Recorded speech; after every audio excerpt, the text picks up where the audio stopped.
Mary, and all of the information is available now on the website, and there's been a little glitch with registering yourself and the guest, but we're working on that. So if you're coming with your husband or significant other, please give us a minute to fix that problem.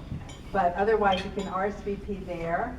And then I want to also move this one more slide. At the holiday party, we will be collecting donations for the Victim Services Center, which is a project, a department out of the Department of Health. When we were there on our tour, we were speaking with them, and when a woman reports a rape and goes for the rape exam, everything she's wearing becomes evidence, and it all goes in a bag, in an evidence bag, and then she needs some clothing to wear. So we are taking up, think of simple things that a woman could wear. We need a variety of sizes, underwear, shorts, pull-on pants, easy tops, sports bras would kind of work. Also, they ask for blankets, snacks, because sometimes it's a pretty long process.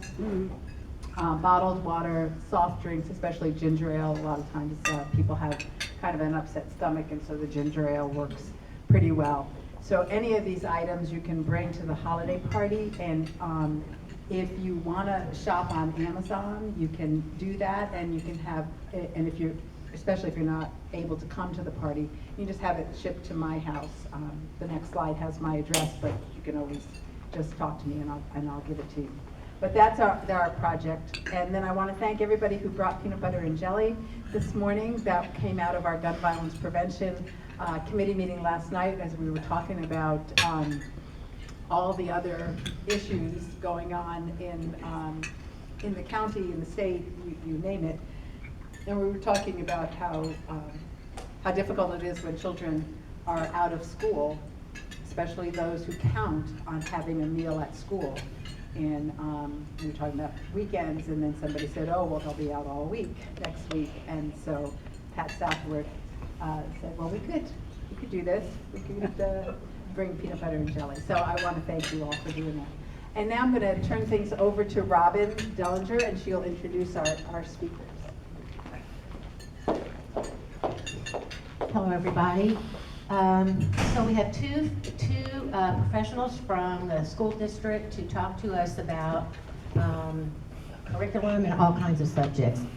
First is Dr. Michelle Pisani, and Michelle uses her role and her background as a classroom teacher and school administrator and district administrator to help support teachers and other administrators with curriculum and instruction within these content areas. She is the coordinator for K-12, English, reading, and social studies, so big responsibility. She plans for continuity across the grade levels, and she is a very passionate literacy expert also, yes. And Tiffany Spradling, Tiffany is the coordinator for K-12 math and science. So all the way from kindergarten to 12th grade. Wow. She studied sociology and conducted research on access and equity issues in education. Since beginning her career as the middle school math teacher with Teach for America, her passion has been to help students find their place and fall in love with STEM, and she's really good at that, I can tell you from personal experience. She primarily supports the development and implementation of math and science curricula and coordinates professional learning. Actually, both of them do in their respective subject areas. So without further comment, ladies, please go ahead.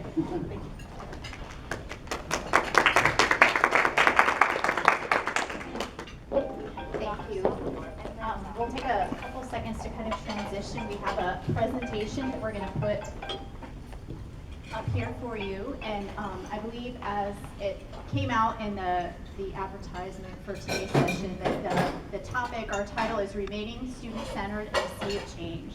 And so really when Tiffany and I got into our roles as teachers, and we know that some of you were also in education, and the reason we're here is because probably more likely than not, that you are very supportive of students and thinking ahead as to how, through education, we really support our community in the long term.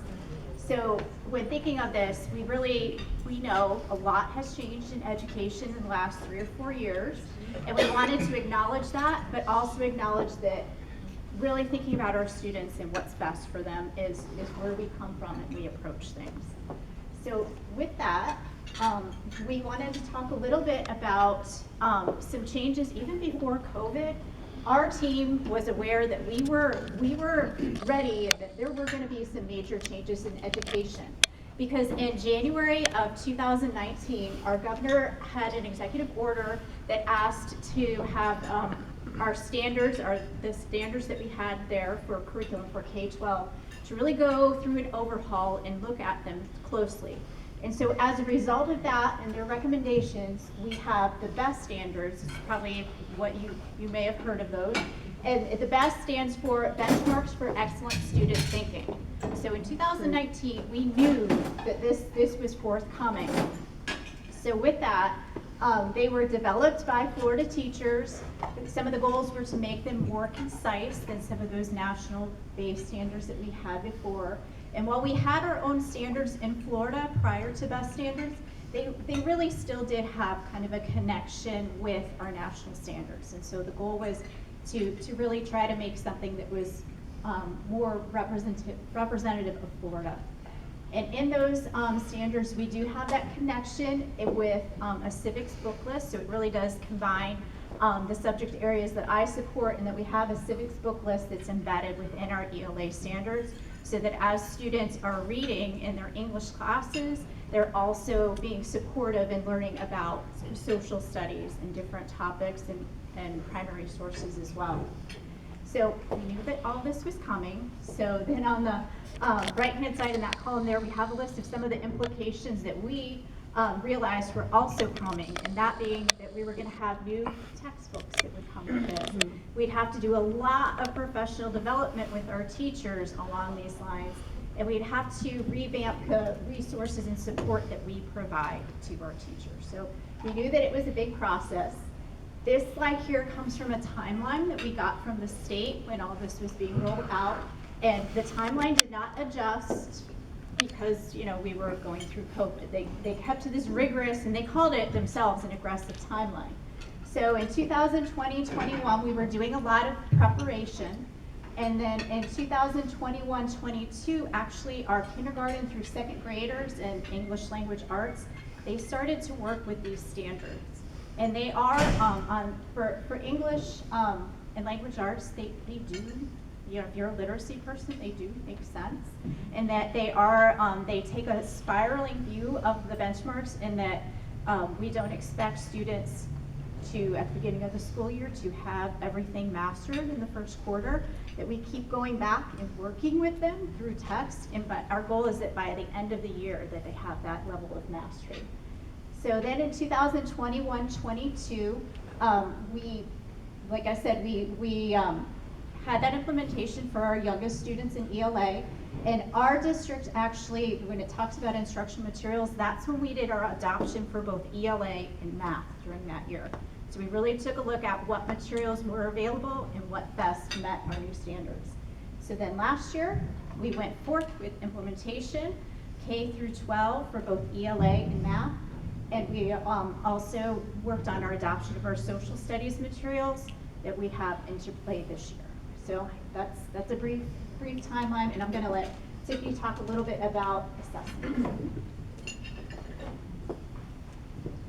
Okay, so good afternoon. Along with the implementation of the new standards, of course, the assessments needed to be revised. And the big change from the former more national standards to the stated, the ones that were written specifically for Florida, was that the standards were going to be written specifically for instruction. And a lot of the public, felt like those previous standards were written for the test, teaching to the test. And so this was really a shift to teaching instruction, teaching good ELA and math, right? So the shift then was to the FAST assessment, and that stands for the Florida Assessment of Student Thinking. And instead of just being an end-of-year test in our grades K through 10 for both ELA and math, it's a shift to a progress monitoring model. So students take a FAST assessment 3 times in the year. In Seminole, that's in August, January, and then again at the end of the year in May. Okay? And again, so this actually starts in pre-K with a very early literacy assessment, and it goes all the way through grade 10 for ELA, and then in our end of course assessments in mathematics and algebra and geometry. It is computer-based, so schools kind of put all the resources in to really move to FAST assessments for those 3 administrations in the year. But they're also, what's unique is that they're adaptive in grades 3 through 10. And then grades 3 through 8 for math, 3 through 10 for ELA, 3 through 8 for math.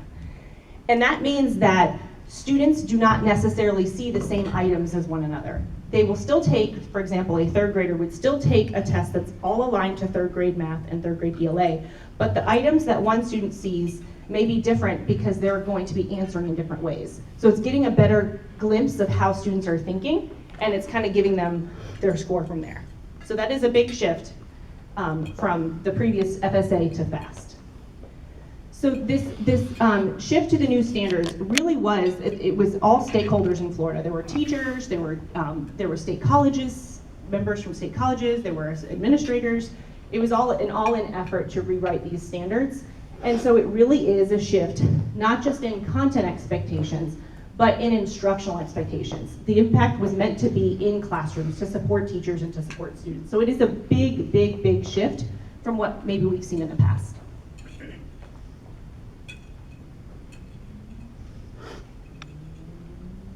Okay. So some of the things that originally came out, and some of the catchphrases that people heard when they heard about this transition, maybe a little bit different than the reality of the implementation.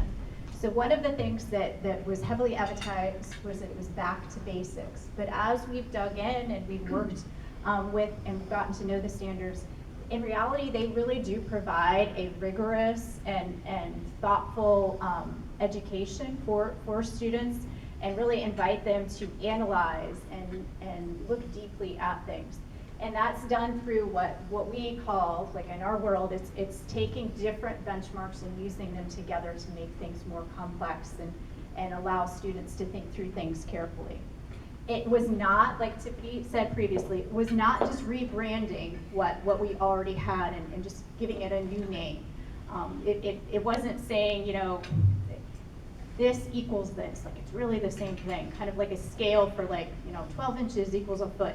It was really rethinking things all the way through, and that has to do with an ELA, that spiraling of standards is very different than our previous benchmarks allowed us.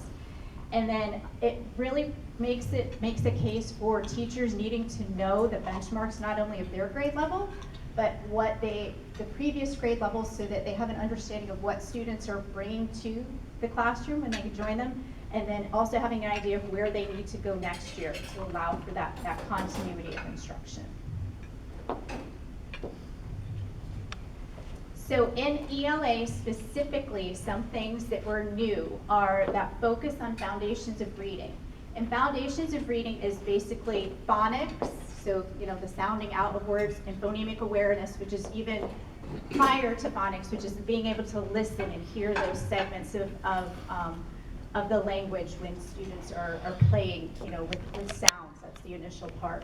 So it has more of an emphasis on that, and you probably also hear that the other buzzword that you hear quite often is science of reading, and that really plays into that. It includes a little bit more than foundations, but people are kind of using it as a kind of an anchor for that.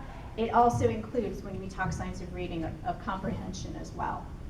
Secondary foundations is also something that's emphasized, and by that we mean that we know that we have some students that for whatever purpose in their educational pathways, they might come to us in middle school or high school, and they still need that extra support. Because if some of the state testing, as Tiffany said, if they are scoring low, like a level 1 or a level 2, they need some extra support to make sure that they're at least up to that level 3 or able to meet standards through SAT scores so that they can graduate when they're in high school. So we provide some extra supports to them, and it's through intensive reading is the course that we provide to them.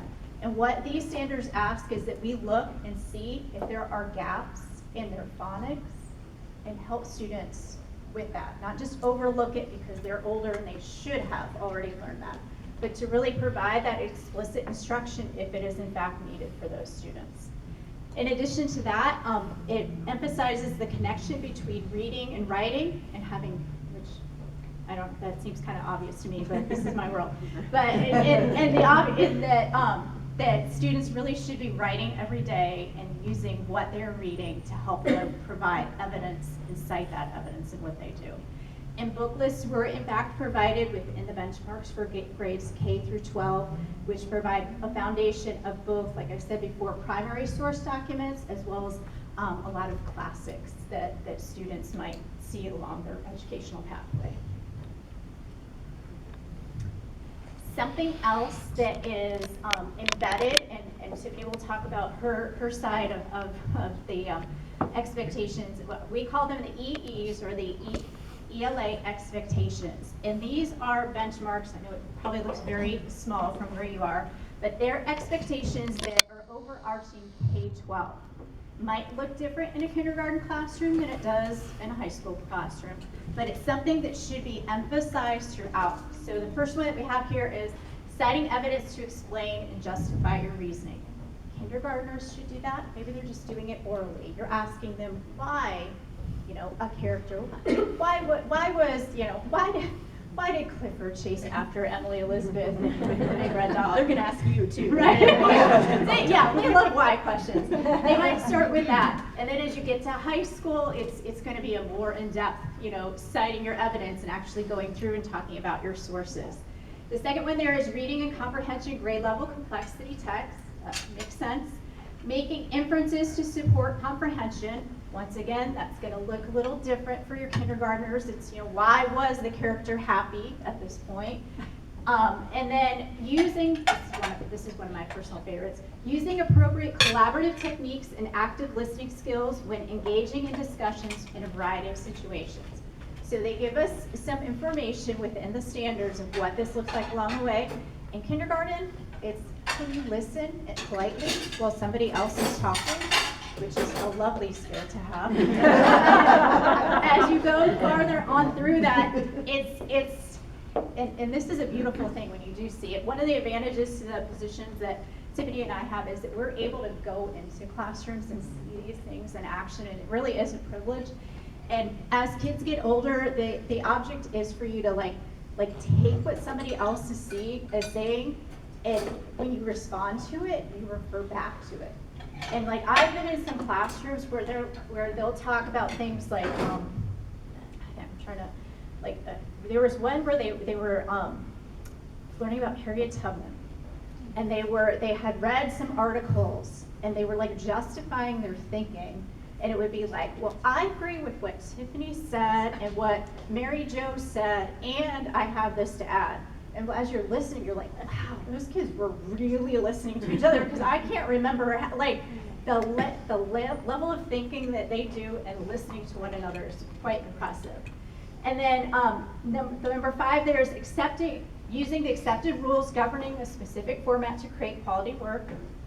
Can you turn something in according to the directions that your teachers have given you? Sounds like a good life skill to have in general with your boss. And then using appropriate tone and voice when speaking or writing. And so that one, comes in a variety of sources this day as well. Students, the way you text your friend is probably not the way that you should answer your teacher in class. And knowing what that audience is and being able to adjust to it is important.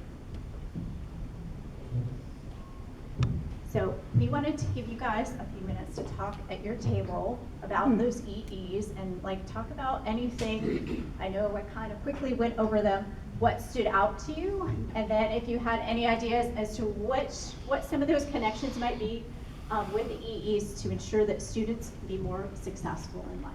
Can you go back to that? I absolutely am. Yep. There you go. It's so small, but there you go. We'll give you a few minutes. We have to make this a little bit of a classroom experience. Yeah. So look at your shoulders. Oh, we're supposed to talk about Yeah, it. at your table. Sorry. And then we'll share. I think I catch that. single thing that's on that list, because we also have to take into consideration the instructional materials that they have and what's in there. But we do marry the two together.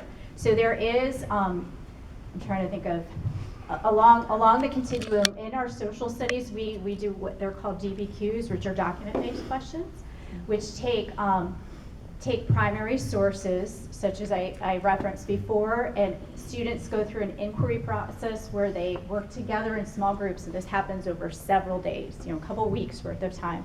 And they examine the documents, they read them for a specific purpose to answer a question at the end, and the teacher guides them through that analysis, and then they write their answer to that question at the end.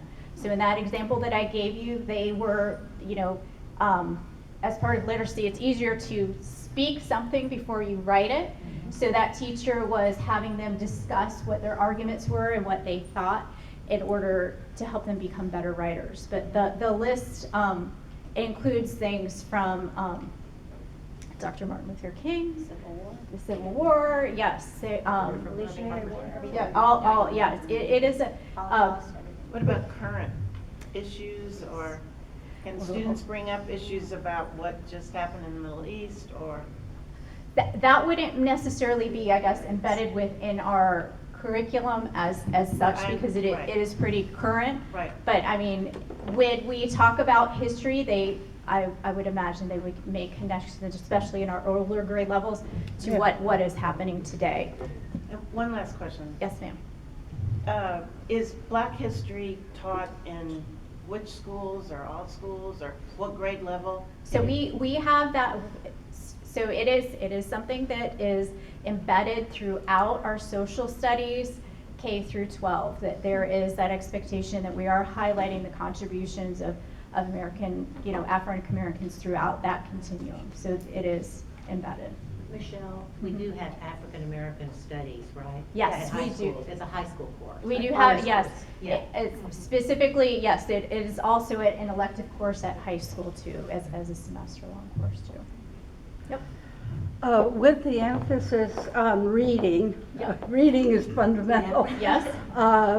What is, let's see, I read that the legislature is considering doing away with the third grade assessment.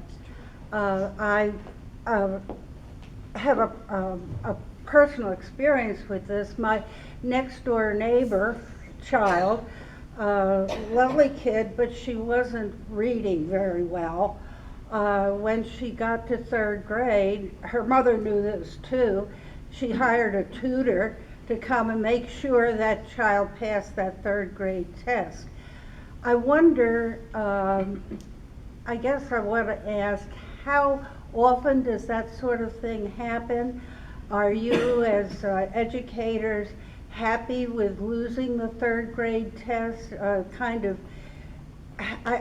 word that comes to mind is nipping it in the bud, nipping the inability in the bud, and making sure by the time they hit fourth grade, they are reading. Right. Well, and my background, I am primarily, most of my years in the classroom were spent in third grade. So I'm a third grade teacher at heart. So that question speaks to me.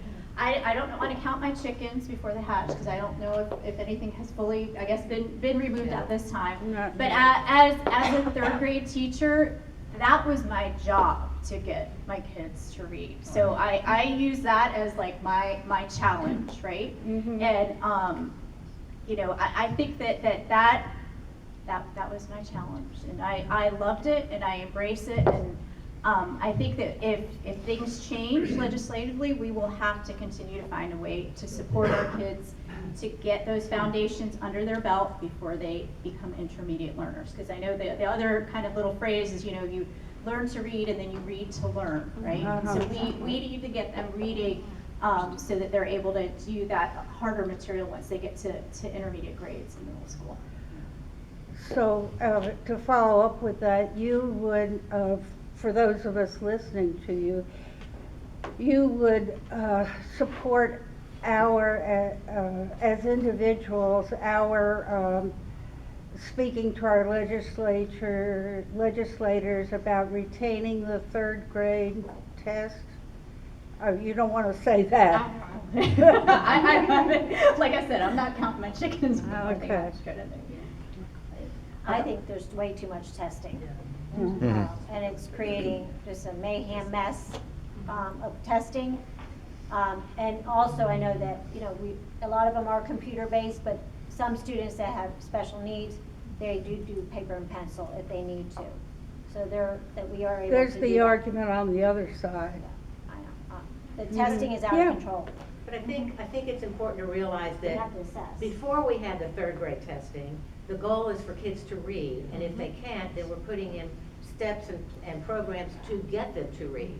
You know, the thing about the third grade retention, I'm just from my viewpoint of supervising elementary schools, is first of all, we could tell ahead of the test who probably wouldn't pass it, okay? Yeah. Because we already know, we've had this since kindergarten, and things are already in place. So whether they make it a mandatory retention or not, we're not gonna change that our primary responsibility is for them to read. Right. You know, so I think that's really what you're saying, you know? Whether or not, it's really a tough thing, in my opinion, I don't know, that you tell a kid in the third grade that they're a failure, and I think it's wrong. And so people will probably be applauding if in fact that goes through, but there's a whole lot of things that have to happen before that happens, right? Right, we'll do a couple more, and then I don't wanna cheat on my I just have a question about the assessment part, you know, that you said 3 times a year. So I'm going to take the perfect child that's actually there for all 3 of those tests, because I imagine that there are some that come in. You imagine correctly, Yes. It's a long So imagine the child that's there the whole time. When they take that one in August, and then when they go to take that one in January, are they against themselves as to, do you look at where they were and have they made progress? Or Yes, yes. And so a lot of students at the beginning of the year, and it would be understandable that they would be like at a level 1 or a level 2, because you would want to get to, you know, that 3, 4, 5 by the end of the year. You know, that's your goal. So you should see the student continuing to move up.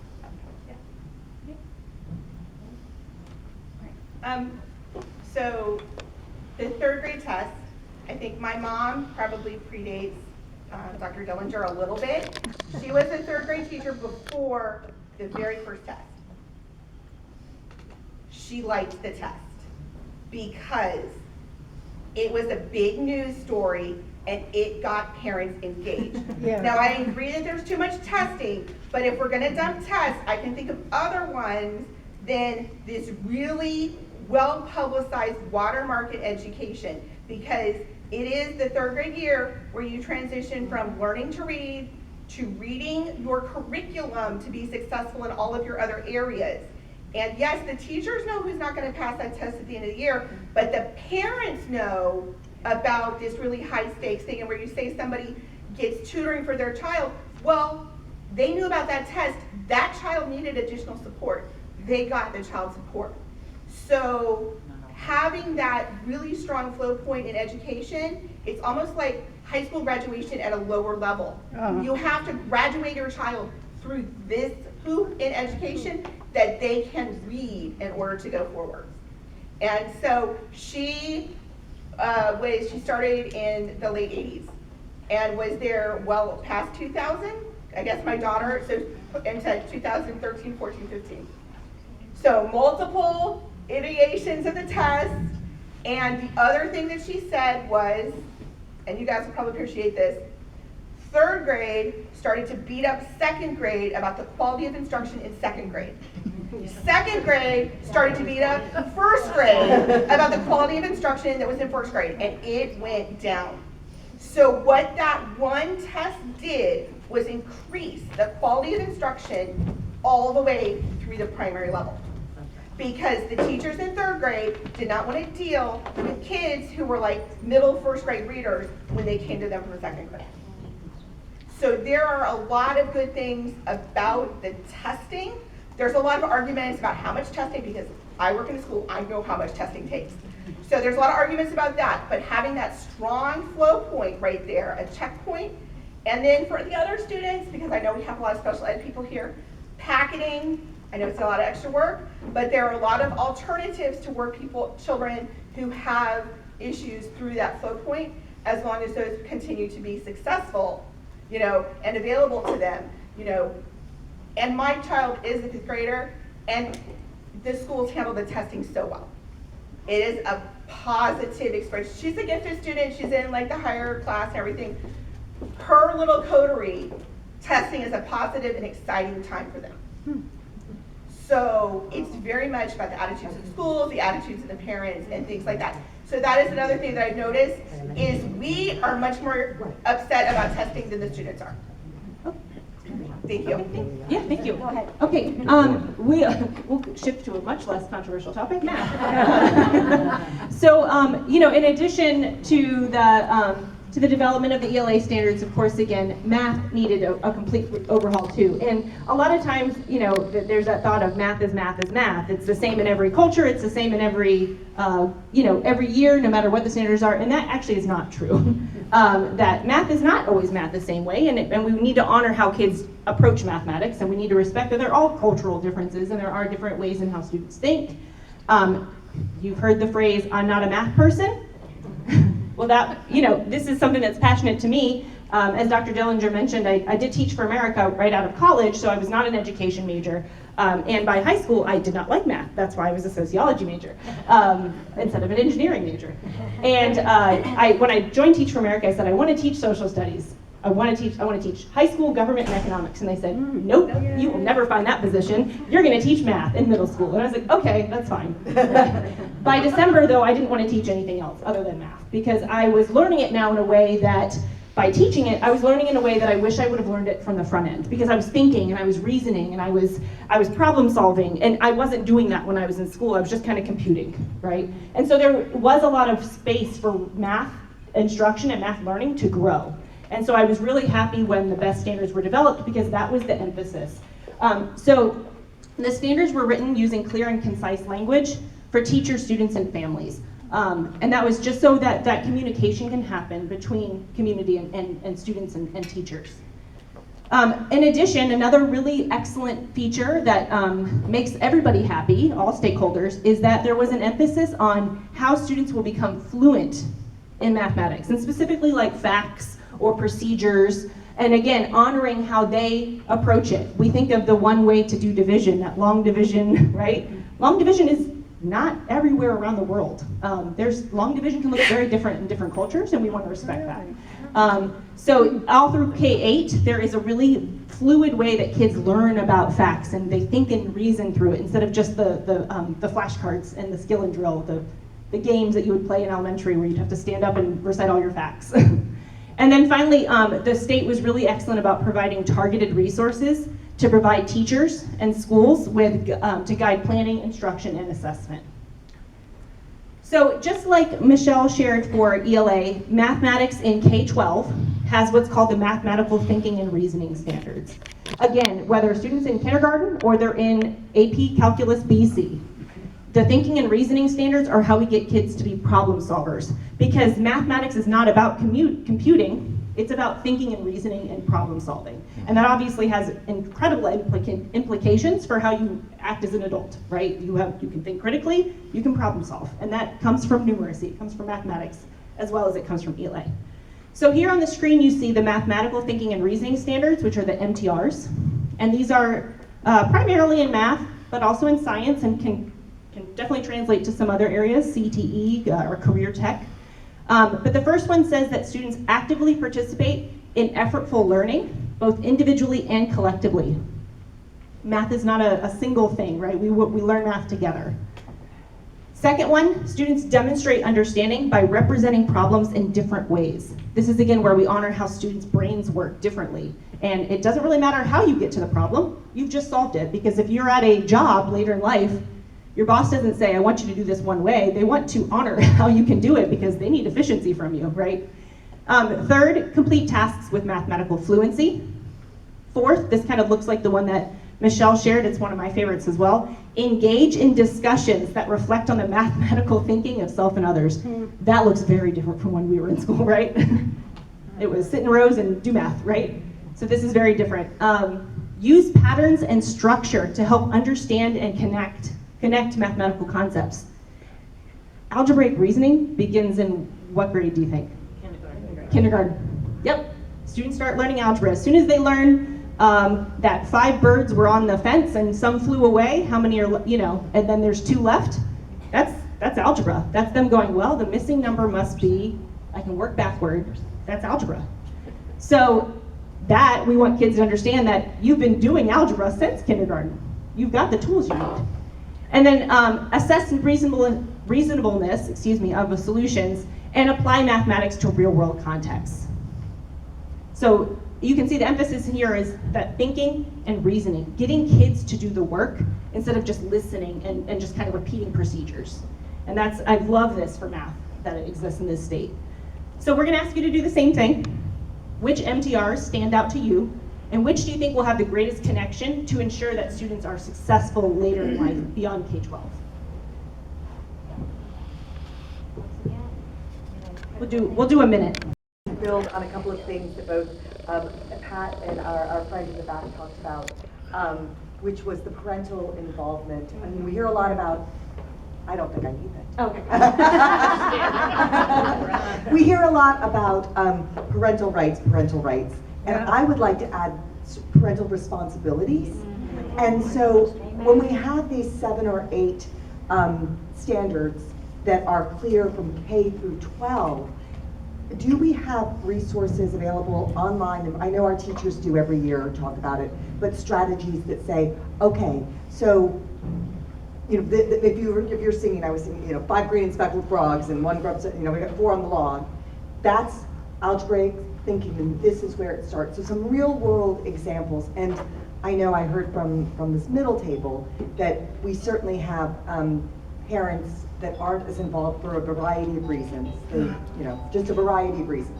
Some aren't engaged because they don't want to, and some they just don't have the time and they don't feel like they have the skills. How do we empower parents to be part of the team so that what the strategies we're giving in school are being strengthened at home, and particularly over the summer? Yeah. Thank you. Yeah. I think that we do a really good job, and the instructional materials, and Michelle, I hope would agree for the same for ELA, is that the instructional materials programs, the vendors, the publishers that we work with understand that. And so there are definitely resources where students, we're big in math right now, another kind of shift from, feels like a big shift, right, new math, is that kids having chances to self-check, right? It's not cheating, it's self-checking. It's making sure that the steps I was using, or the procedure I was using, or the thinking I was reasoning makes sense, and that it's gonna get me to the solution. And so I think there are a lot of resources in that. In our district website, we also have a parent support section, and one of the best things that a parent can do to support mathematics is every time a student thinks and reasons about math, they just say, how do you know? Prove it. And that, of course, is gonna prompt those MTRs from kids. How do you know? Can you show me? What if this changed? Would that, and like some math teachers do, you may not know the answer. You may just kind of like give the nice stoic poker face, right? And you put it back on the kids, so. Right. You tell me. Yeah, exactly, you tell me. Emails the teacher real fast, Yeah, so I think we definitely have a lot of resources, and we continue to move in that direction, but definitely students should feel empowered to know how to find the right answers and to check their thinking. If I can add something, we've been doing a lot of research in PTA on, I stand up so Pat can hear me better. Okay, thank you. We've been doing a lot of research in PTA on and writing a resolution on math. And one of the things we've discovered in the research, and I don't know if offend you on this, but math anxiety is real, and we create it a lot by statements like, I'm not really good at math. Math isn't my thing. I don't have a math gene. And so the more we can make sure that we're not using those phrases with kids. The other thing research is showing is that when parents who have high math anxiety are helping their kids at home, those kids do worse than the ones that don't get any help. Oh my goodness. And the other research shows that the group with the highest math anxiety our elementary school teachers. Yes, thank you for sharing. That's absolutely true. There's a fun joke that I like that says how to be a math person. Step 1, be a person. So, okay. Do you want to maybe one more and then, or did you want to share one more? Well, I was just Yeah, gonna of course. say, Tuesday night at Pinecrest Elementary School, there was a parent night, and I think there were about 450 people there or more.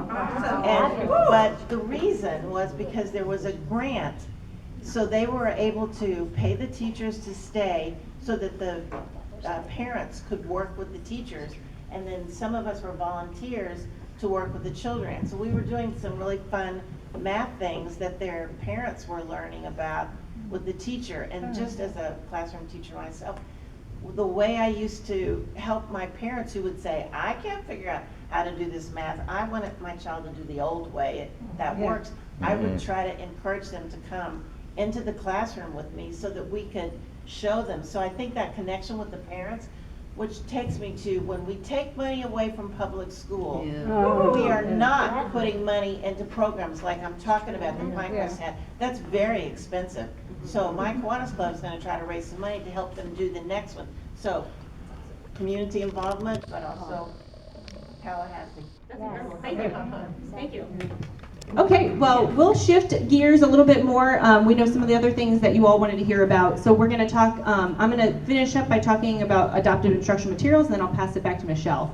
So we do have a very regimented process for adopting instructional materials. And of course, when I talk about instructional materials, we're talking the textbook programs, right? That might include a textbook, it might include some digital resources that students can access. It's going to be all the assessments, it's the entire program. That's why they're called instructional materials.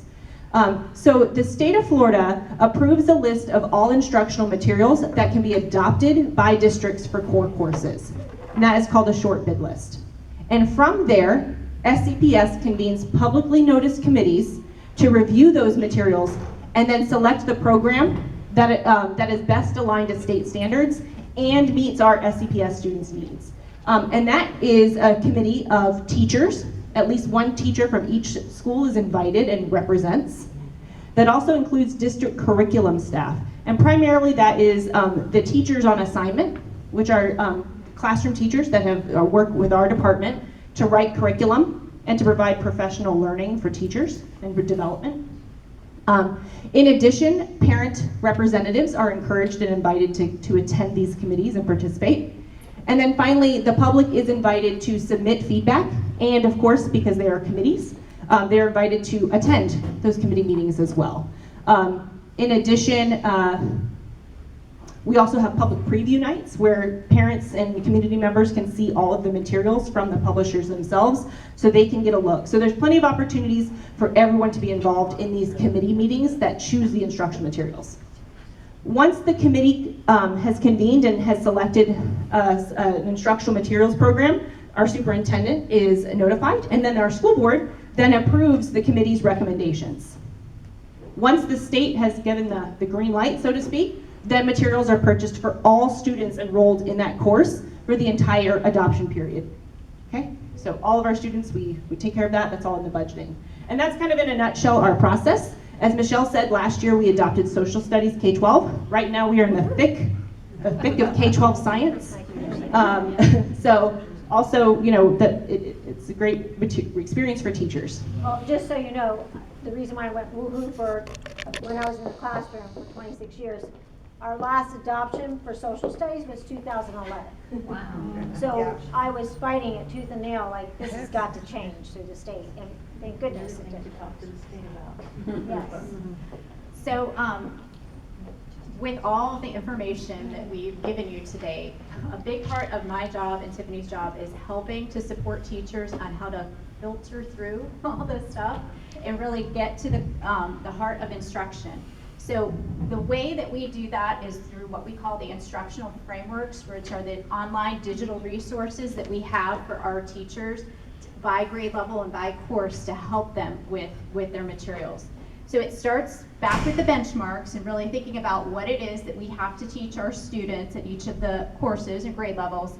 And then we take a look at the adopted materials because quite frankly, they get a lot of stuff, especially when we take a look at elementary ELA, like the boxes and boxes of stuff, that it can be quite overwhelming for teachers to figure out, where do I begin? How do I dig into this? And how do I prioritize things? So we take these first two things, the benchmarks and the materials, and we get teams of teachers that are led by those teachers on assignment that Tiffany and I talked about and we work with closely. And they work together with teams of teachers and they create lesson guides or instructional guides for the various areas that really pinpoint, these are the best activities within the instructional materials that are going to help you to reach this benchmark. And sometimes we have to, in all honesty, kind of augment what we have in our instructional materials to really make sure that there's that strong connection to the benchmarks so that students are learning what they need to in order to be successful as they go forward. So those instructional frameworks are kind of, they're kind of like a constitution or something. It's like a living document. Like first run through last year was like, make sure they match the materials. This year, we're going through them again. My team right now is going through the ELA ones and they're making sure that that explicit instruction is really there in case it wasn't provided by the publisher. Or even to make sure that there's more of an incorporation of novels and secondary, because maybe that's something that our teachers want and love to teach. So we need to hear that and incorporate those things as well. Okay. I remember going through that process with Common Core, so those teacher teams and all yes. how Yeah. Common Core. Pre-2000. And, right, and it wasn't that long ago. It didn't seem like No, it wasn't. I was there for that. No, The kids are now like 20s. and so that's just, I'm wondering, are new standards still sort of aligned to some national standards somewhere, right? there are connections because we all want to be literate, right, and move forward, but they really aren't connected in the same ways. So that's why these teacher teams, like in previous iterations of our state standards, the teachers could kind of go online and find something that might have been written for another state and it would fit. The fit isn't strong enough for them to really do that anymore. So like this process becomes even more important. For our teachers because they can't, we want to be targeted to what our students are supposed to learn. Oh, Sorry. Building on that, if each state is sort of more independent, do you collaborate with other districts? Yes. So I can share too that the standards review, as Michelle shared in January 2019 when this announcement came out from Governor DeSantis, the first thing that was actually done was a comprehensive review of the current standards as they were being written. So it was almost like a reaction to it of, for example, in math, if fifth grade was heavy in math, there was a lot of topics they had to cover. So kind of they balanced. Let's put some in fourth grade, let's move some fourth up, and let's kind of balance this out. So it did come from there, so we don't worry that there isn't like a connection that students wouldn't be successful outside of the state of Florida, I guess. I've received the 5-minute warning. So Yeah. I'm going to power forward. Yep. So as we kind of mentioned before with social studies and science, we really emphasized ELA and math at the beginning of this presentation because that was the first go through. Right now, I have a couple of teachers on assignment. They're working with teachers and they're creating those social studies frameworks to update them to our new materials. And as I said before, we really rely on those primary sources. We try to make the activities inquiry-based for students to engage them. And then likewise, we anticipate next year with the science adoption, we'll repeat that process for science and really keep with that inquiry-based and have updated materials for them. Student access to books, I know this is another hot topic within our world right now. We do have a commitment and all of our schools do have media centers that have a wide range of books that meet the different interest levels of students, and we have that goal of also having a variety of reading levels that are in fact available to them. As you, I'm sure, have heard, we had legislation in 2022 that required that all of those newly purchased books be reviewed, as well as ebooks, periodicals, and movies by a certified media specialist. So that is something that is current and ongoing. We did the first part, but now we're taking a look at other things that might be on shelves as well. But I can reassure you that just because something has been taken off the shelves somewhere does not mean that we blanketly remove them in Seminole County. There are processes that we use. The first level is that if a parent has a concern, we like for them to talk to the principal about what that concern might be if something's being used as an instructional material, and the teacher tries to find an alternate assignment or an alternate text that might meet that same need for that student. And then if there is an objection that is filed, it goes through the process with having our media specialist review it. But really, all of that is based upon when our media specialist takes a look at it, it's to see is it pornographic, is it age appropriate. More often than not, we are doing our best to preserve our media centers, and I think that sometimes it makes it sound, as we listen to things, like more has probably been removed than in fact it has. So I can reassure you that we still have, biographies of famous historical figures from the past, and we continue to try to provide a range of materials for students.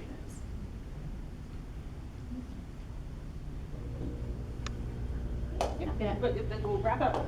Wrap up real quick. Very quickly. So, our SCPS teachers, we know that there is shifts in staffing right now. There's a lot of movement in and out of our schools right now in terms of staff.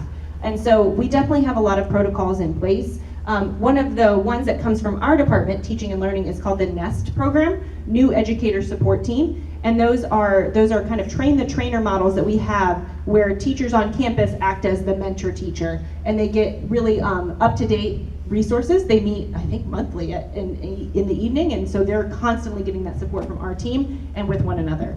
We also have school-based instructional coaches at every school. And then finally, many departments outside of just teaching and learning support teachers. For example, we have our student support services department, which might help with students with disabilities. We've got ESOL, who will help English language learners. And then we have ePathways that helps our students who want to get into career and tech programs. So we definitely have that from every perspective. Michelle and I wanted to close out by saying, that really we do have a mission in Seminole County Public Schools, of course, but we also have an excellence and equity statement that is up on the screen. And the reason that we have that excellence and equity is because, of course, we want to make sure that every decision we make is best for students and all students in Seminole County. So I can tell you that our department definitely, this is on the top of documents. It is definitely what we go back to, and it's how we make sure that our students are first. Yeah. Thank you. Thank you.